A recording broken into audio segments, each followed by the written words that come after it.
during worship yesterday, the Lord gave me this, so I immediately had to sit down and get my pen out and write this. And the question is, when am I going to learn to stop short? And I thought, stop short. I want to look at the definition. The definition of stop short says this: if someone stops short of doing something. Now you might ask, why would you stop short of doing something? It also says they come close to doing it, but not actually doing it. In life, we have certain things, storms, seasons going on in our life. We're determined to push and push and push against everything to get where we want to be or to get what we want. And the Lord really spoke to me yesterday about stopping short.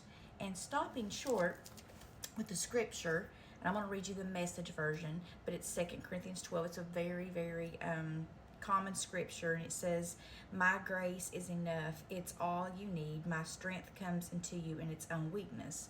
But I want to read what is written after that fact. It says, once I heard that, I was glad to let it happen.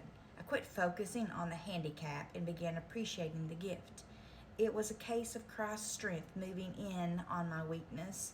Now I take limitations in stride, and with good cheer. These limitations that cut me down to size, abuse, accidents, opposition, bad breaks, I just let Christ take over.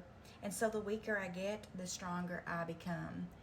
When are we ever going to learn to tell our flesh self to stop short?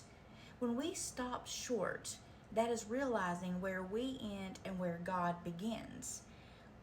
I am limited in all capacity, but I'm connected to the unlimited power of God.